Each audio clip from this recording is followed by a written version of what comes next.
Ele é da Associação Espírita Francisco de Assis e vai trazer um estudo para a gente hoje do Livro dos Espíritos, da pergunta 367 a 360, influência do organismo.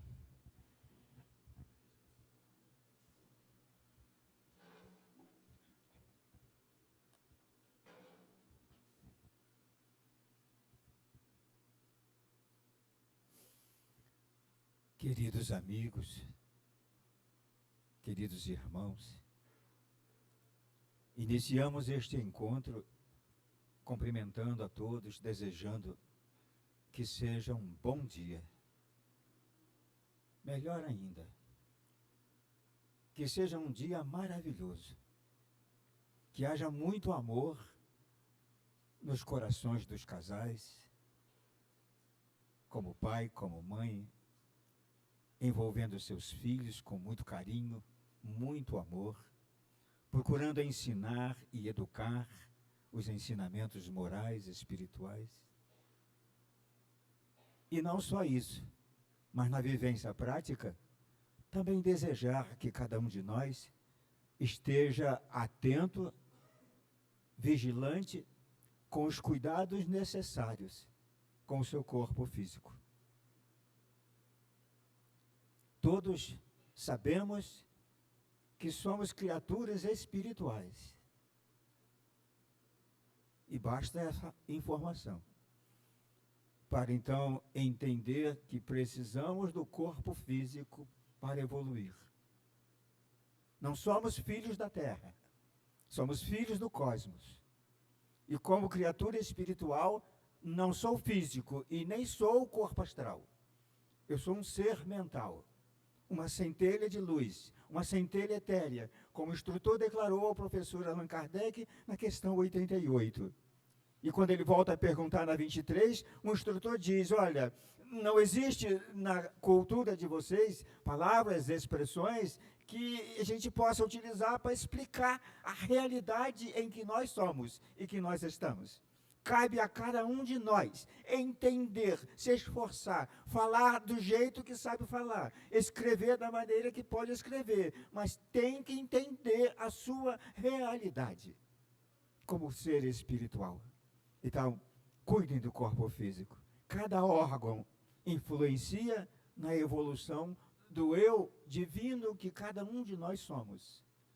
A mensagem inicial é um clamor de nosso anjo, desse amigo angélico que se sacrificou para vir até aqui. Ele está chamando, ele não parou de chamar, ele vai continuar chamando, ele precisa de todos nós. Mas para acompanhá-lo, e eu tenho que ter o auxílio deste irmão físico, deste irmão carnal. E o importante é saber que este irmão carnal, ele influencia muito. Ou ele me facilita, ou ele me dificulta, não por ele exatamente, mas por minha própria vontade, pelos meus próprios desejos confusos, e que eu terei que retornar para poder dar continuidade ao meu aprendizado. O estudo de hoje tem o título Influência do Organismo. Está na parte 2ª do Livro dos Espíritos, e o título principal é Da Volta do Espírito à Vida Corporal. Ora, se nós voltamos, porque nascemos, já estivemos vivos aqui outras vezes, e não foi uma nem outra, a nossa idade espiritual se perde na contagem dos milênios impossíveis de serem registrados. Ora, eu, como ser mental, espiritual, a minha memória registra muito de tudo que eu vivi aqui na Terra nas existências anteriores. Mas meu Pai não me concede a totalidade das lembranças e dos conhecimentos, porque ainda sou um aluno em aprimoramento. Já pensaram se cada um de nós tivéssemos acesso à nossa memória integral? O que seria de nós? Como poderíamos amar a minha esposa? Como você, como mãe, poderia amar o seu filho? Em descoberta de tantas outras coisas que, em passados remotos, por descuido foi feito. Maravilhoso o plano de Deus. Então, temos um processo que eles chamam de abafamento da memória, redução de toda a lembrança de todo um passado. Tem limites para se lembrar. E de quando em quando podemos ser favorecidos por esses anjos amigos, de algum momento, um sonho, uma intuição de algo que eu preciso saber para não repetir os erros do passado. Dentro desse campo divino para nós, este querido amigo, este professor Allan Kardec, esse espírito já possuía uma mente tão arrojada no tempo para muito mais adiantada do momento em que ele renasceu entre nós. Em vista da cultura europeia e da cultura mundial, no momento em que ele começou a escrever essa obra. Na questão 367, ele está interessado em deixar o registro para a posteridade, para que nós, os espíritas de agora, pudéssemos ampliar cada vez mais a nossa capacidade de chances de melhorar através do conhecimento. Porque os espíritas do passado, se assim podemos dizer, eles, naquelas épocas distantes, a cultura era muito reduzida. Então, hoje temos a graça de ter nas nossas mãos livros, mensagens escritas. Temos escolas, professores, universidades, desde o jardim da infância, para que o espírito, então, possa cada vez mais alcançar os degraus mais elevados da sua condição, porque temos um destino a cumprir. Alcançar, conquistar a perfeição espiritual. Ou seja, em outras palavras simples, um dia, cada um de nós, por obrigação, imperiosamente, temos que ser um Jesus na vida, numa simplicidade popular. Então, o professor pergunta, unindo-se ao corpo, o espírito se identifica com a matéria? Ora, a frase curta, unindo-se ao corpo, para nós aqui, nesse momento de assim tão grandiosa, é a ciência que desbravou e trouxe para nós tantas informações. Nós sabemos que o momento da união do espírito ao corpo físico é o momento da concepção. É aquele instante após o momento sexual do casal, que ali então o corpo feminino vai produzir, vai se organizar para que aquele ser espiritual possa então ser alocado dentro do útero feminino como se fosse uma câmara de materialização. Nós estamos diante da maior e da mais importante de todas as ciências nunca antes pensada a existir nesta terra de Deus. Então, olhem o Espiritismo, olhem para Kardec, leiam Kardec, estudem Kardec, falem de Kardec, falem até mal de Kardec, mas tem que pensar no Espiritismo, porque ele, o nome dele, representa simbolicamente o próprio Espiritismo. Então, naquele momento, então, que o ser se acopla ao organismo feminino, ele está numa posição de redução que se chama descenso vibratório. Imagine como, voltando na história do passado, naquela determinada noite, daquela semana trágica, aquele senador, o senador Nicodemos, uma das mais elevadas expoentes de inteligência daquela época, um antigo missionário do próprio Cristo, que ali estava presente, para compor aquele teatro, aquelas cenas que seriam gravadas para sempre. Humildemente ele pergunta, Senhor, como é que é possível um homem velho voltar a entrar no corpo de sua mãe? Cabia, justo, de pleno direito a pergunta, porque naquela época não havia ciência para explicar.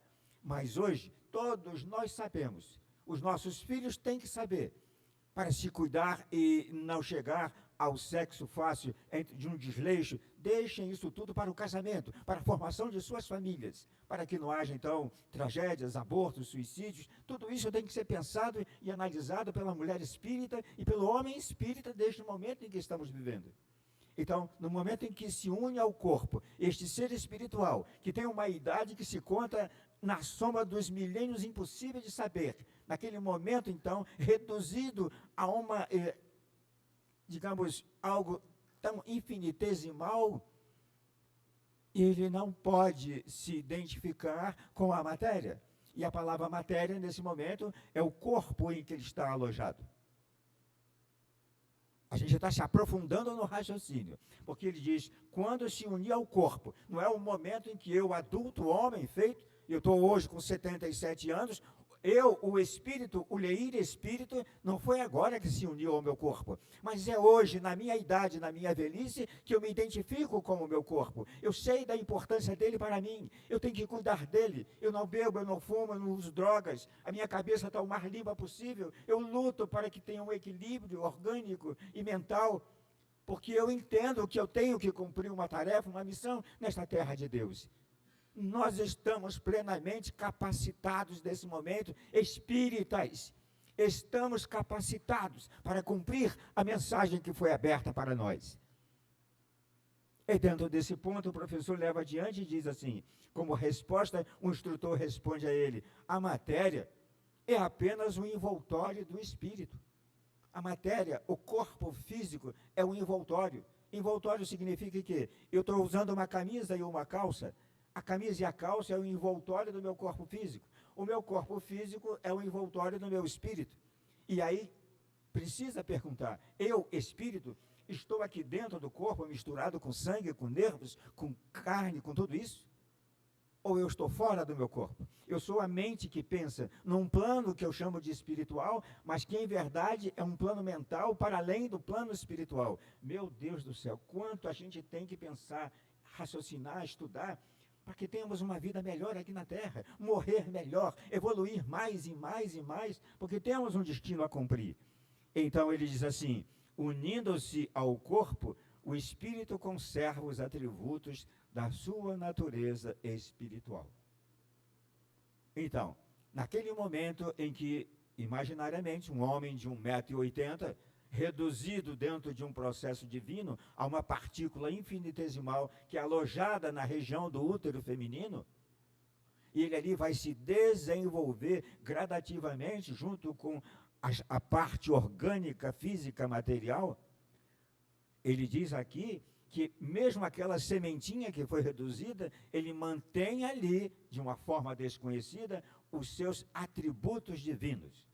E o que significa essa palavra? Em primeiro lugar, o Pai Celestial, ao criar cada um de nós, ele nos deu os seus dois atributos principais, a inteligência e o sentimento. Sentimento e emoções. Emoções, amor, para que cada vez mais o filho se desenvolvesse para um dia ser um anjo no espaço cósmico sideral.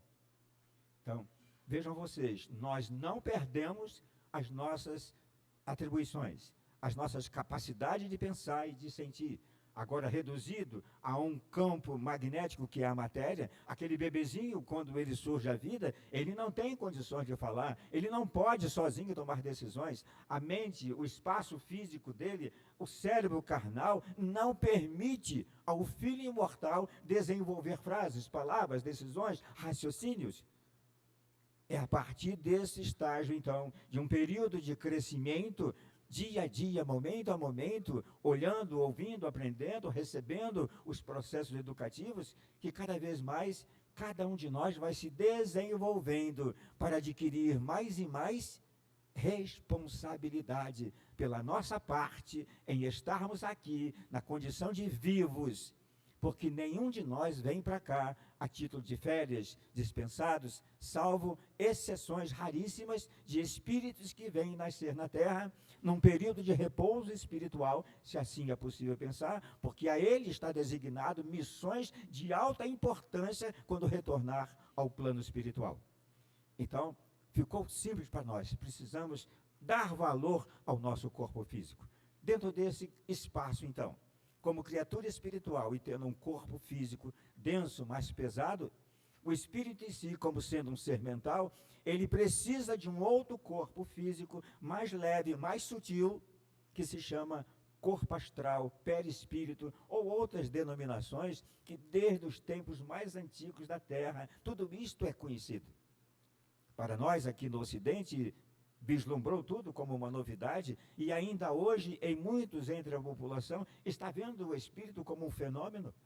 Um menino de 6 ou 7 anos aparece na televisão e ele já faz dissertações como se fosse um médico experiente do passado, e ali está sendo considerado um fenômeno. A moça mandou para mim um vídeo e disse, seu Leite, qual é a sua opinião? Esse garoto é um fenômeno.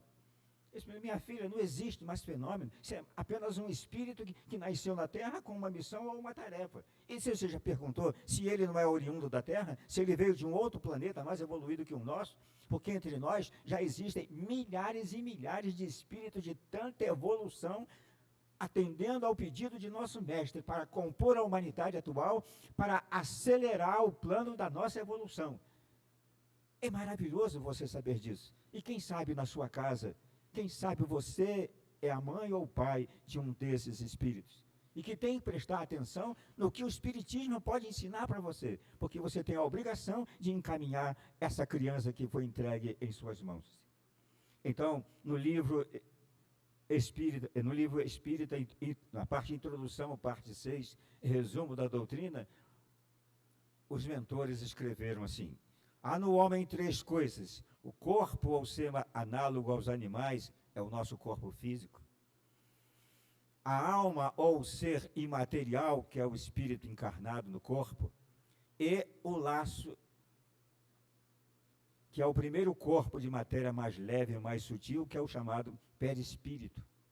Esse corpo é como se fosse um envoltório, uma vestimenta, que vai ficar comigo de forma permanente, longa, através dos tempos da minha própria história, do meu desenvolvimento, até que eu possa ser transferido, por ser um aluno hoje mais dedicado, a residir, a estudar, a vivenciar experiências em outros mundos mais elevados.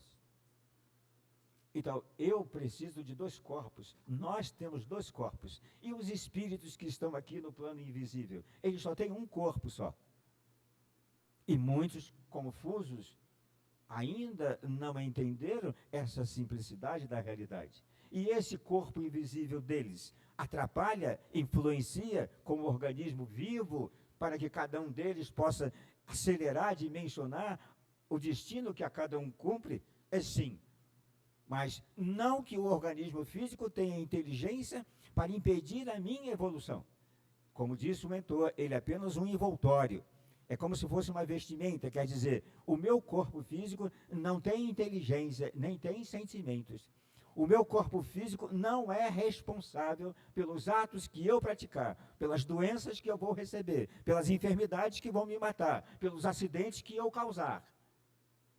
Não se pode culpar o corpo físico pelo mal que você está sofrendo hoje. Fui eu, o espírito, o ser que pensa, o ser responsável, que fui eu que conduzi ele para a prática do que eu não deveria ter feito. E eu tenho que responder por isso. Então, não vamos culpar o nosso corpo. E nem vamos admitir que outros venham trazer essa conversa para nós. Porque nós somos espíritos esclarecidos. Então, diz assim: os espíritos revestem temporariamente um invólucro material perecível, que será paralisado com o processo da morte. Vamos lembrar, como parte importante, que ao sermos criados no cosmos sideral, porque não somos filhos da Terra, e fomos criados à imagem e semelhança de nosso Pai, então nós somos chamados de centelha etérea, porque não tem outra denominação. O professor pergunta e o instrutor diz: não tem como explicar para vocês, mas se você quiser, você se entenda como se fosse uma energia, como se fosse uma centelha etérea.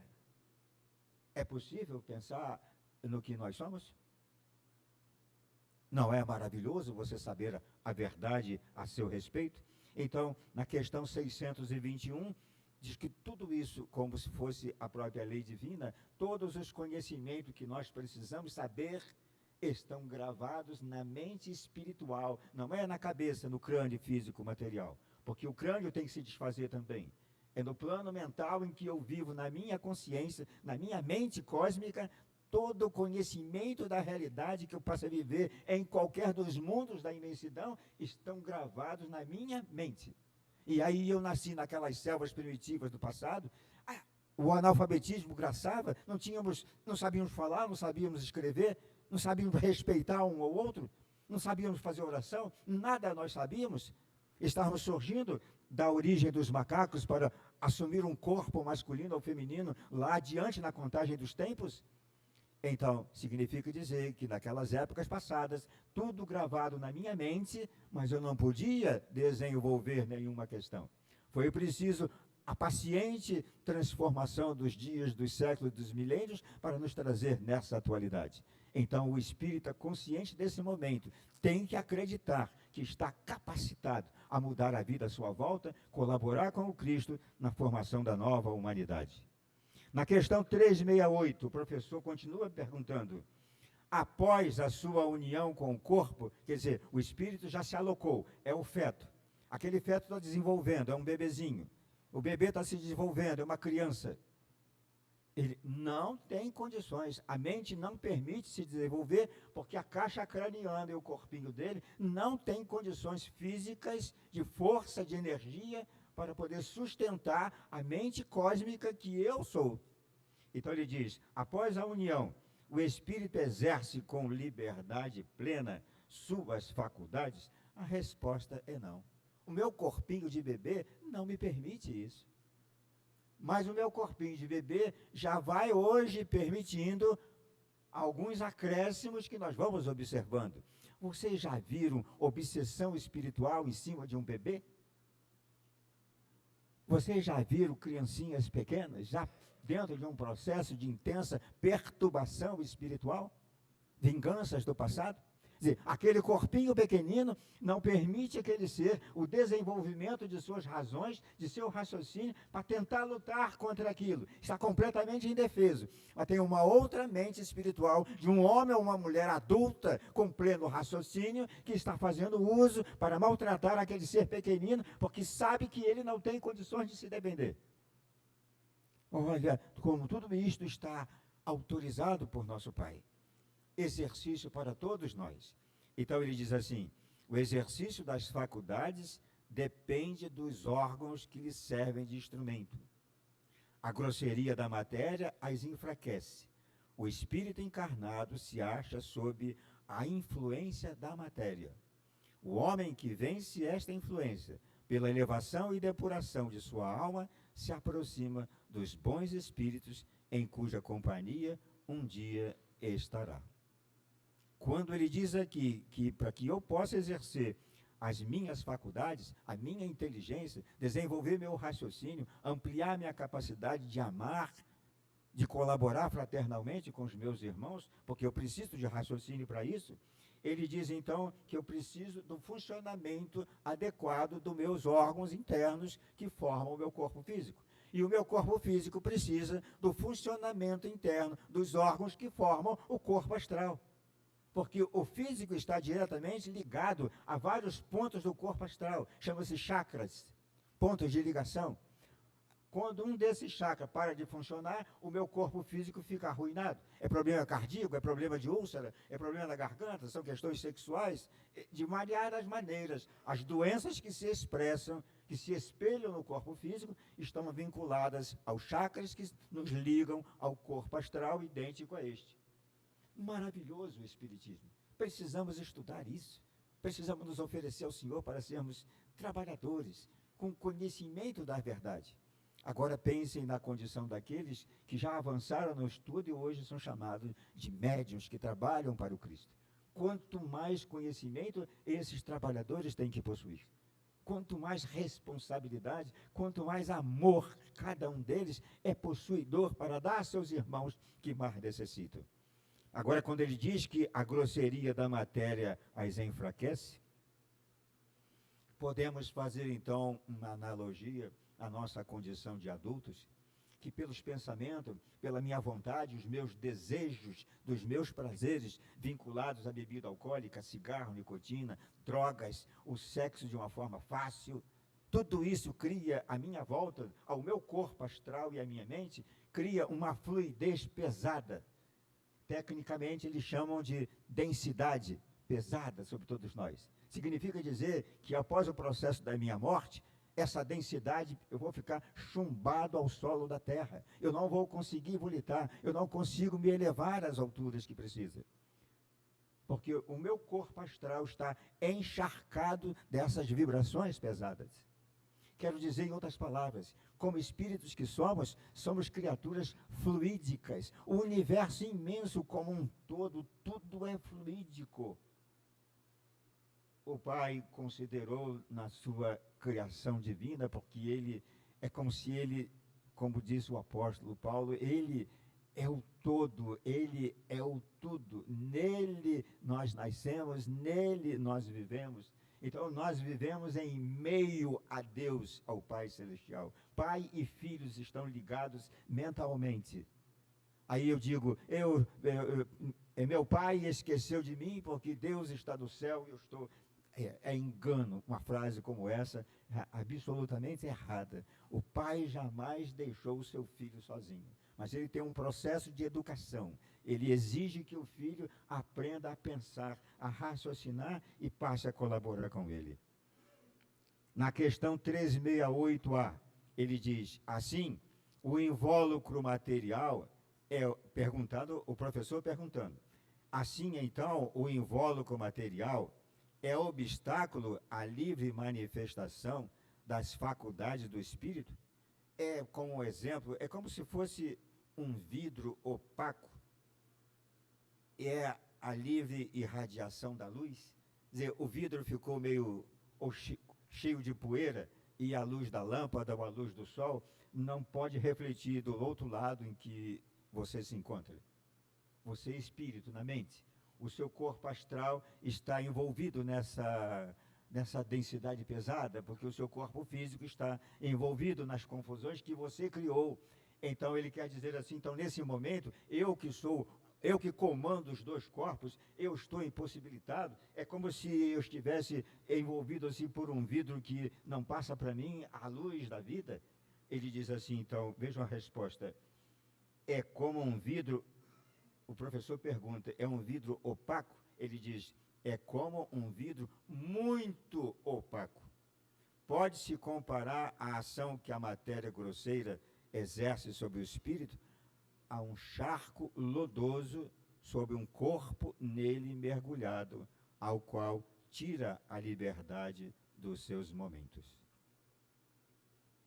Eu quero dizer para vocês, como estudioso, como eu tenho que cumprir a minha parte, porque eu fiquei muito tempo sem nascer na Terra. Então, quando eu cheguei aqui, tudo para mim era estranho, diferente. Eu fui uma criança um tanto assim, estranha ao ambiente, eu estranhava tudo. Mas já despertava em mim o interesse por saber, por conhecer, por perguntar, para procurar papel, escrito, livros, alguém que pudesse me explicar. Então, eu tenho que acreditar que hoje, nesse momento em que estamos vivendo, nós, como espíritos, os nossos corpos físicos e o nosso corpo mental não está mais como um vidro opaco. Nós temos claridade absoluta da realidade. Podemos não saber explicar com palavras, que se for perguntado, mas temos os livros para ajudar.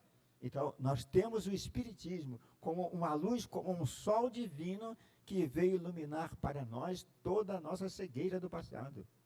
Nós não temos razão nenhuma para morrer mal aqui na Terra. Nós não temos razão para ser infeliz aqui na Terra. Porque no momento em que eu tenho informações, no momento em que alguém me esclareceu, disse, meu filho, para aí. Você quer saber quem você é antes de você se afundar nos seus erros? Olha, você é um ser assim, assim, assim, assim. Você entendeu? E agora? O que você vai fazer com essas informações? Vai voltar outra vez a se afundar no charco de lama dos seus erros? Ou você quer sair daí e seguir para a luz eterna? Então, eu posso dizer para vocês, todos nós temos plena capacidade, como espíritos interessados, em conhecer a nossa verdade.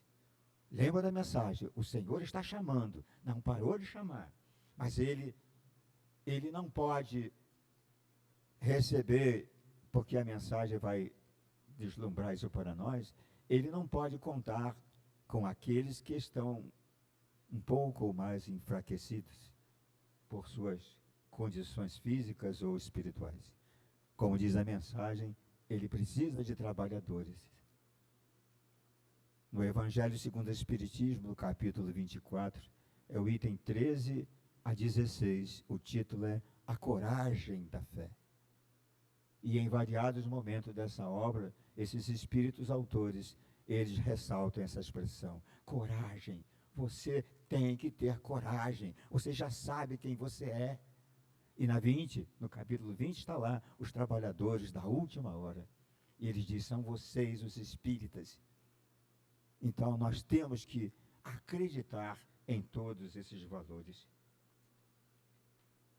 Na questão 369, pergunta o professor, então, o livre exercício das faculdades da alma, a alma é o espírito encarnado, está subordinado ao desenvolvimento dos órgãos? Quer dizer, eu, espírito, eu não tenho plena liberdade de usar a minha inteligência? Eu quero amar, eu não posso, eu estou limitado, porque eu dependo dos meus órgãos físicos se desenvolverem? Então, que resposta nós vamos dar? Os órgãos físicos são os instrumentos da manifestação das faculdades da alma. Manifestação que se acha subordinada ao desenvolvimento e ao grau de perfeição dos órgãos, como a excelência de um trabalho o está a da ferramenta própria à sua execução. Ele quer dizer, então, eu, como ser espiritual, agora consciente das minhas obrigações, do meu processo de evolução, eu quero evoluir. Então, em outras palavras simples, tudo que eu precisar fazer, eu preciso desse corpo. Então, eu tenho que ter todos os órgãos internos equilibrados, do jeito que for possível, porque chegamos hoje a uma idade avançada. O coração está com seus batimentos mais fragilizados, é o rins que está com problemas, é resultante de vidas anteriores, foi nessa existência que eu me atrapalhei, com bebidas, com outras coisas. Então, tem que parar agora, porque dá tempo de corrigir. Nós não estamos programados para viver e morrer aqui com pouca idade. A programação para a vida na Terra se estende lá para os 100 anos de idade ou mais, e é o que está acontecendo agora. Então, vamos ensinar isso aos nossos filhos, para que desde criança nunca mais ponham uma gota de álcool na boca, nunca mais ponham um cigarro na boca, nunca mais use drogas entorpecentes, não deixe sair da boca palavras obscenas, porque tudo isso mentalmente, fluidicamente ou vibratoriamente, nós vamos nos associar com espíritos desencarnados, que estão lá com problemas porque viveram aqui e desatenderam essa normativa. Nós estamos diante de um processo divino que é a vontade de um ser supremo, criador da vida, que criou o seu filho para que ele já criou perfeito, porque como filho espiritual, como um ser mental, nós somos a obra perfeita de Deus. Mas ele entendeu que não daria ao filho já a condição de, com aquela perfeição de todo o conhecimento que está gravado na mente, ele idealizou criar mundos físicos como esse, diz, agora eu vou matricular você naquela escola soberana que é a Terra, você vai começar de lá naquelas selvas primitivas, você vai ficar com a sua mente, a sua memória tolhida, abafada, você não vai saber falar, nem vai saber escrever, e você vai ter que viver com aqueles outros irmãos teus que são os animais, para aprender a construir a sua casa, canalizar a sua água, construir o seu livro, a sua escola, e isso tudo nós levamos milênios e milênios e milênios para chegar hoje nesse processo maravilhoso que é o processo educativo de Deus. Então, vamos recordar no Evangelho segundo o Espiritismo, porque alguém perguntará, mas Senhor, nós não fomos avisados sobre isso, até hoje ninguém explicou isso, que eu tinha que tomar cuidado do meu corpo. Tá certo? Naquelas épocas distantes, ninguém sabia falar, ninguém sabia responder nada. Mas agora, na atualidade, está aí a televisão, está a internet, está programas, tem CD, tem telefone, celular, os médicos falam abertamente, vai procurar, até no serviço público de saúde, todos eles informam, cuidar dessa doença, cuida do seu corpo, evita isso, evita aquilo. Mas e os espíritos falaram a respeito? Então, esta doutrina está escrita há cerca de 167 anos, é mais de um século e meio. No Evangelho segundo o Espiritismo, é o capítulo 17, que tem o título Sede Perfeitos.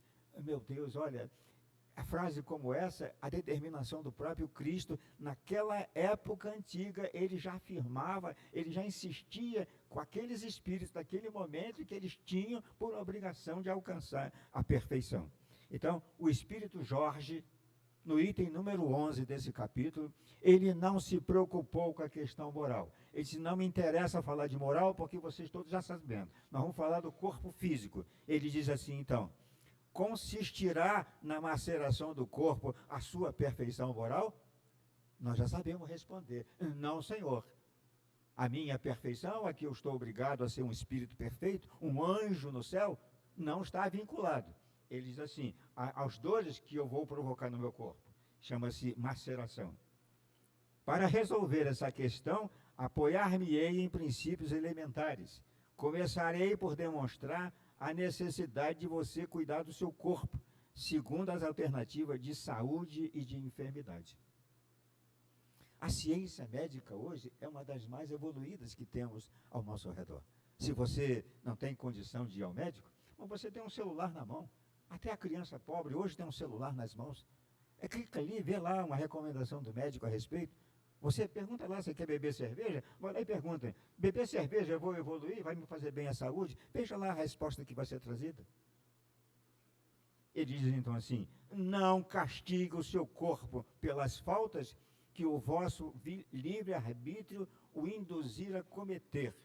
O seu corpo é responsável, como se fosse, como um exemplo, o seu corpo é tão responsável como se fosse o cavalo bravio mal dirigido pelos acidentes que ele vai causar. Então, podemos simbolizar que o envoltório físico também pode se assemelhar a um veículo, ao meu automóvel. Os acidentes que eu vou causar por aí, atropelando, batendo nos outros, o meu carro não é responsável. A lei vai dizer quem é o motorista. E vai perguntar, tem carteira de motorista? Se tiver carteira, pior ainda, como agravante, você estava habilitado a dirigir o carro. Você vai sofrer mais do que aquele que não tinha carteira. Então nós hoje, a nossa carteira chama-se condição de ser espírita. E aquele que não é espírita, o Senhor dirá, você não é espírita, meu filho, então a lição para você vai ser uma outra. Mas você é espírita. Você frequentava lá o grupo fraterno Francisco de Assis. E o que é que nós vamos dizer? Eu já vivo isso pesa na minha consciência, dando meu testemunho para vocês. Eu vivo com isso tudo na minha cabeça. Vocês vão dizer, deve ser um maluco, deve ser agora um lunático por causa de espiritismo. Mas eu conheço a minha verdade, eu sei quem eu sou, eu sei que eu tenho que morrer, eu sei que eu vou continuar vivo depois. Mas a minha decisão é porque eu não quero mais voltar para a escuridão em que eu vivi. E que cada um tem que pensar isso. E se eu tenho um destino para cumprir, eu quero cumprir o meu destino. A gente tem que tomar decisões. Eu tenho 77 anos, eu não posso mais brincar com a vida. Cada dia para mim é como se o senhor entender, eu posso não estar mais aqui hoje à noite. Então, eu tenho que pensar em tudo isso. Na 370A, o professor perguntou, dever-se-á deduzir daí que a diversidade das aptidões entre os homens deriva unicamente do estado do espírito? Ele agora se voltou para nós e deixou o corpo. Entre todos nós existe diversidade de aptidões. Cada um de nós tem tarefas para cumprir. Cada um de nós, como espírita, temos missão para cumprir. Vamos examinar o capítulo 20 desta doutrina. Os trabalhadores da última hora, os itens 4 e 5, missão dos espíritas, os obreiros do Senhor. Eu leio essas coisas, gente, e eu não tenho que passar por cima disso, eu não tenho que parar para prestar atenção, porque eu tenho que me colocar ali dentro. E qual é a minha posição diante dos meus filhos, da sociedade, da minha família, dos meus pais desencarnados e dos espíritos que me acompanham? Ele diz assim, o termo unicamente não exprime toda a exatidão da verdade. O princípio dessa diversidade reside nas qualidades do espírito. Então, ele completa que pode ser mais evoluído ou menos evoluído. Existem espíritos novos na nossa Terra? Aqui na Terra, nesse planeta, tem espíritos que saíram ontem da mãe natureza? A resposta desses mentores é não. no Evangelho segundo o Espiritismo, naquele capítulo 3º que fala da evolução dos mundos, que diz ali no capítulo que fala da Terra, que é um mundo de provas e expiações, que os espíritas estudiosos gravam aquilo e abrem a boca e saem repetindo o tempo todo. Nós estamos há 167 anos do que foi escrito ali. Mas logo embaixo, na primeira frase, o autor diz ali: neste momento da vida, aqui na Terra, não existem mais, não é mais lugar de espíritos que vão nascer de primeira vez. Então significa que a nossa escola planetária foi elevada, ascendeu a níveis educacionais muito mais elevados. Não é mais um mundo primitivo. E agora esses amigos esclarecidos, como que tentar trazer para nós uma palavra mais clara para a dificuldade cultural que o mundo pode entender, ele diz assim: imagine-se, como diz Emmanuel na mensagem que ele escreveu. Ele diz assim: vocês que estão aí e nós que estamos aqui, todos nós somos simples alunos matriculados num magnífico educandário, e de quando em quando o diretor da escola chama cada aluno, coloca na sua mão um giz feito de luz e diz: vá ao quadro negro da vida e faça o seu dever. É linda a mensagem, porque isso tira um peso das nossas costas, de ficar ouvindo por aí que sou espírito inferior, que não posso isso, que não posso aquilo. Alguns dizem até que eu sou criminoso, eu estou aqui condenado, essas coisas todas que a gente escuta por aí afora. Aí eu fico feliz da vida, quer dizer: Senhor, eu não sou um criminoso, eu sou um aluno, então eu quero avançar nos meus estudos, eu quero galgar as séries superiores, Senhor, eu quero cumprir o meu destino. Aí ele diz para mim: meu filho, eu quero ajudar, eu quero que você seja um anjo como eu, mas você é um aluno aí na escola, então faça os seus deveres diários. E todo dia eu tenho um giz na minha mão. E quando eu levanto da cama, a cabeça já começa a processar o que eu tenho que fazer e o que eu não tenho que fazer. E quando eu saio à rua, que eu tenho que olhar, eu tenho que escutar. Eu digo: meu Deus, quantas lições para mim. Aí eu digo: bom, aquele lado de lá eu não vou olhar, eu vou olhar para o lado de cá, porque se eu ficar olhando para lá, vai atrapalhar a minha caminhada. Todos nós sabemos o que significa isso. É isso que repousa, o que é de maravilhoso entre nós. É você saber e você conseguir forças para se controlar. E você se sente feliz. Aí, aqui iniciando, o nosso irmão enaltece tudo que esta casa pode oferecer. Eu fiquei emocionado ouvindo o que ele dizia. Porque eu ando por aí, eu vou em instituições espíritas que estão pequenas, que tem um ou dois sentados só. Não tem mais ninguém sentado, porque não tem espaço. Ou outras que são grandes como essa, esse salão, mas tem dois, tem três, porque não tem frequência. Só tem desencarnado para escutar. E a gente fala e fica feliz, porque a obra principal do Espiritismo, para nós, é nos facilitar, explicar, esclarecer, para a gente não morrer mal, para depois não ter que voltar para cá em péssimas condições. Mas a obra principal é para ele, para o desencarnado.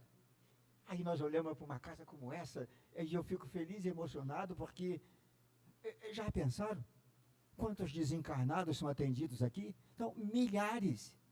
A casa vai fechar, as lâmpadas vão silenciar, o portão vai ser trancado, todos nós vamos embora, e aí a gente pensa: a casa está fechada lá, parou, lá não tem funcionamento agora. Aqui tem uma equipe de trabalhadores residentes, e lá fora, naquele portão fechado, faz-se filas e filas que dão volta de desencarnados, que bate aqui para pedir ajuda. Salva aqueles que são trazidos para serem levados a uma reunião mediúnica, para serem educados, doutrinados, orientados, porque tem que nascer de novo, formar novas famílias. Estão vendo o que nós podemos fazer? Nós podemos transformar tudo à nossa volta. Nós só precisamos procurar pelo Cristo e dizer: Senhor, eu quero te seguir, Senhor. A gente faz lembrança naquele momento divino. Ele chegou a Cafarnaum, tinha deixado as ferramentas de seu pai na carpintaria. Recém-chegado na cidade, uma palavra aqui, outra palavra ali, e logo com um pavio aceso, correu a notícia no pequeno povoado que havia chegado mais um, entre tantos aqueles que vinham trazer mentiras, falsidade. Quantos outros profetas tinham passado por ali para enganar o povo? Aquele jovem nazareno era mais um. Mas a notícia correu porque ele usava palavras diferentes, ele falava de amor, ele dizia que tinha que perdoar, que tinha que ter paciência, que tinha que se unir. E logo de imediato, sem que ninguém pudesse produzir aquilo, no sábado seguinte, uma multidão incontável estava se reunindo nos arredores de Cafarnaum.